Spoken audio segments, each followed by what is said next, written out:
To open things up, it's the ROH Championship match, meaning Ian Riccaboni is with them. Bobby Cruz is the ring announcer, and ringside, Cary Silkin. You know what? It makes it feel so much more authentic just simply having Cary ringside.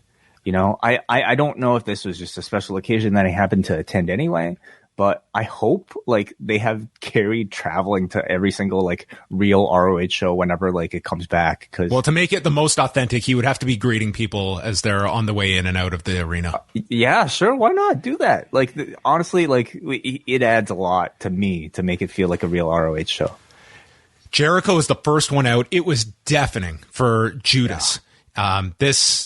I know there's always the argument about like you have an entrance like this, and this is where you can overthink things, that he's a heel, but this is such a crowd pleasing one. It's like you watch this, it's like, how would you make the call to like cut this off or screw the fans out of just letting their lungs burst at the, like, this was just an awesome entrance, and it doesn't prohibit Jericho from being a heel the second the bell rings and being in that role. Yeah, I do think there's valid concern. Like, you know, whenever a heel comes out with like this incredibly over like babyface entrance, does it overshadow whatever the actual babyface is trying to achieve? And thankfully, like all of Jericho's babyface opponents thus far have like overcome it, or at least like Jericho's been a good enough heel that it hasn't been an issue. They had, you know, incredible like reactions for Claudio's entrance as well. He doesn't have a chantable song, but they knew who they wanted to cheer for throughout the match. Yeah, so despite Jericho coming out with his tassels on his jacket, he was introduced as the Wizard and not Lionheart.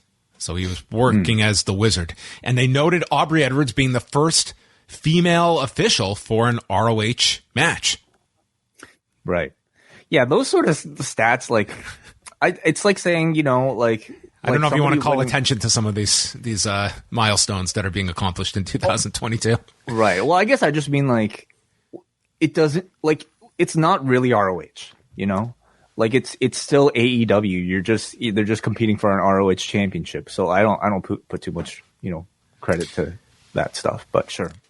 They acknowledge the code of honor and the two shake hands, but then Jericho slaps Claudio and he goes to the floor and he hides behind Cary Silkin and then uses Cary as a weapon to toss him at Claudio, and then goes for a cheap shot that didn't quite connect with Claudio. It was a little clumsy here, but Cary goes down to the ground and Jericho starts attacking Cary. So on this show, dude, between Cary Silkin and Tony Schiavone, they were just taking it out on these older guys, man. Like they took some punishment in these matches, or in the segment later that we'll talk about.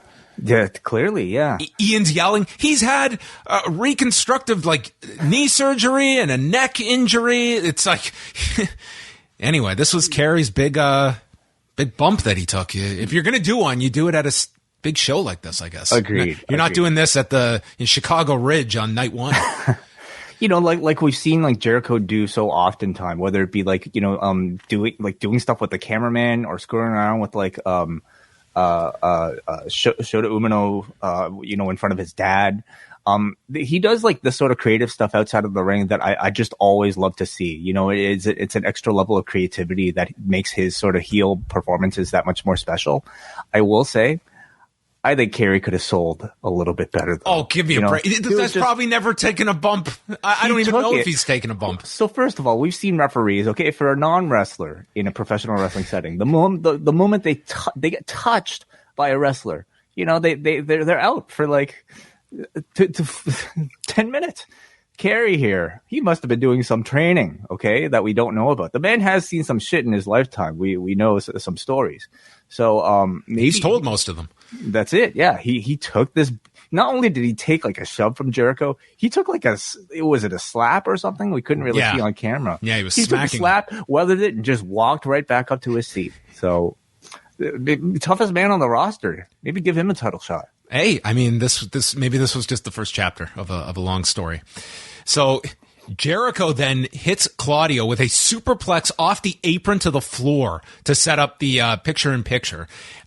They fought on the turnbuckle, and Jericho goes for a Frankensteiner. It's blocked. So Claudio goes for a Ricola bomb off of the turnbuckle, which Jericho turns into a Hurricane Rana. This blew my mind. Jericho doing this. I mean, when you look at just how smooth he was able to do this, and I mean, this was incredible. This was, I'm not going to say it was to the degree of like Eddie Ray in '97, but I mean, this looked incredible. Oh yeah, totally. Like this feels to me like, at least like in North America, it feels like a relatively modern spot that you've only in recent years started to see on television, at least. So it's been around, but to see somebody at Chris Jericho's age and tenure doing it is so incredibly impressive. And he's already been pulling off the Ranas, the Frankensteiners off the top. There's probably some mechanic added to it that, added a big deal of difficulty. And to see him be able to pull this off with obviously a very talented person on the other end, this is Claudio, was one of the highlights of the match for me, certainly. I thought this was the most impressive spot of the match. Mm-hmm. There was the Ricola bomb that Claudio hits, and Jericho kicks out of that. Now, this audience, they were into all of this. It's the first match out. They're popping big for all of this. But then Claudio comes off the middle rope, and he turns, and he's supposed to be hit with a code breaker. This was not smooth, this code breaker. It really didn't connect all that well. And Jericho goes to the walls, and Claudio escapes and grabs him by the legs, and this crowd lost it for the giant swing.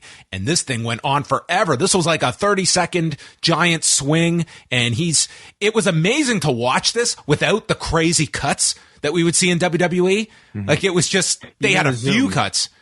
The zoom in and out, but they were also doing the cuts. They would also cut. So anyway, it was nice that I didn't feel like Jericho watching the spot. Mm-hmm. Which usually was how this ended.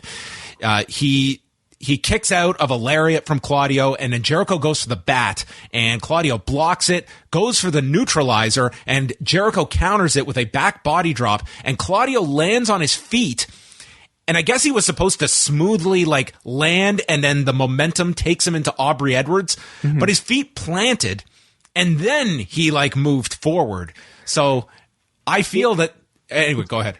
Well, okay, please. You're gonna make a joke, so I'm sorry to. What are you talking about? I was gonna give a very serious piece of analysis here. Okay, fine. I was gonna say, have you not like spun in a circle? Like, have you not spun? I don't know, like yourself dizzy as a kid? You're still standing on your feet, but you might still teeter over afterwards. That's how I kind of bought this. For Claudio? For Claudio. Why was Claudio dizzy? What he was like? What was the move he was going for? He was going for the neutralizer, and he got flipped over. Yeah, and he landed on his feet. Okay, he landed on his feet, but he was the back body drop gave him vertigo. Okay, I could buy it, sir. Okay, that's your explanation for this. Yeah. I feel that watching it, what it reminded me of was when I'm streaming something and my screen freezes and then it just jumps forward when it picks up. So I thought this was a tribute to ROH on Go Fight Live, where it froze where he lands and then it picked up and he zoomed in fast. They're really going for that authenticity with Cary and all right. That. Yeah. I thought it was a little clunky here because he goes into the corner and Aubrey like shields herself and then turns around, and this leads to the low blow by Jericho and the Judas effect and pins Claudio in 14:48, and it was a massive pop for the title change. Jericho Appreciation Society is out on the ramp to celebrate, including Daniel Garcia, who looks just like the saddest individual in this entire stadium, and gives Jericho the lamest high five. And I guess that this was a moderate surprise to me. I figured that the end goal is Jericho gets this title because there's a great story of Garcia winning this title back down the road for ROH. But the end goal is Garcia getting the title, you mean? I could see Garcia going for the ROH title down the road. Yes, I agree. Like long term. You said Jericho. Sorry. Garcia going for the ROH title eventually. But this was earlier than I expected them to go to this. But I guess they figure we want to elevate this title. We're going to put it on a top guy. And Chris Jericho is a top guy to have this title on. Mm-hmm. I too was a little was surprised by the switch because it still feels to me like Claudio was just getting going with the ROH belt. And I mean, the Gresham AEW run at least was relatively non-existent. So to kind of have like a bit of a hot potatoing of the championship, I didn't think that they were going to do it. But if you obviously want the ROH title to feel relevant on your program, yeah, this is a great move. And it's hard for me to complain about any sort of direction that they're going with when you get a great match like this. The atmosphere in this match was incredible. Claudio's energy and pace. Like, you and I were discussing what was going to be the kickoff, like the start, the opening match. We were thinking whether they would actually do the, Mox and Bryan match in this spot or the Acclaimed and Swerve in Our Glory. I don't know why we didn't consider this one, because this was a perfect opener, especially because when you have Claudio's energy and pace, he makes a great choice for something just to kind of really get that crowd going and completely sucked in. Since he's debuted in AEW, it feels like he's been let off his leash and he's allowed to run as fast as he can. So I hope this isn't really the end of his, I guess, journey towards being sort of like a mid to top level guy. Because that's what I don't want, is for him to be out of this title picture and then just kind of being stuck in the mid card. But he'll get over every single time. He's just such an incredible performer. But what's more incredible, of course, is Chris Jericho, 50-something-year-old Chris Jericho, taking all of those moves, adding enough new wrinkles to his game to update his style to match a modern taste. And of course, you have all that smart heelish stuff that he continues to do, like the carry spot. Overall, I felt replay that, all this great stuff he had, like the Cary Silkin spot. Forget the Rana, dude. It's the Cary Silkin spot that was maybe my favorite thing. But for me, it was this was probably the best presentation ROH has had on AEW TV proper. It was a big stadium crowd. Great emphasis on the meaning behind the code of honor at the start of the match, even having some symbolic significance with Cary Silkin there. And then it just, having somebody like a Chris Jericho and Claudio Castagnoli attached to it makes it just feel so positive and so big.